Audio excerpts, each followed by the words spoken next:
ఐవీఎఫ్లో అకుపంచర్ది role ఏంటి అనేది మనం చూస్తాం.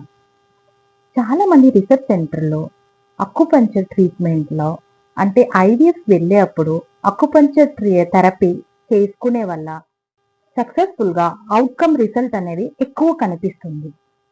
అకుపంచర్ థెరపీ చేసుకునే వల్ల బ్లడ్ ఫ్లో అనేది ఇంక్రీజ్ అయ్యి రీప్రొడక్టివ్ ఆర్గాన్ అండ్ యూట్రస్ కానీ ఓవరీ కానీ బ్లడ్ ఫ్లో అనేది ఇంక్రీజ్ అవుతుంది. మీరు తీసుకునే ఇంజెక్షన్స్ వల్ల రెస్పాన్స్ కూడా పెరుగుతుంది, ఎగ్ నంబర్స్ పెరుగుతుంది, క్వాలిటీ కూడా ఇంప్రూవ్ అవుతుంది. అలాగే ఎంబ్రియో ట్రాన్స్ఫర్ చేసేటప్పుడు యూట్రస్కి ఎక్కువ బ్లడ్ ఫ్లో ఇంక్రీజ్ అయ్యే వల్ల లైనింగ్ అనేది కూడా మంచిగా ఉంటుంది. ఐవీఎఫ్ ట్రీట్మెంట్ తీసుకునే వాళ్ళకి స్ట్రెస్ లెవెల్ ఎక్కువ ఉంటుంది. అకుపంచర్ థెరపీలో స్ట్రెస్ లెవెల్ అనేది తగ్గుతుంది. Thank you.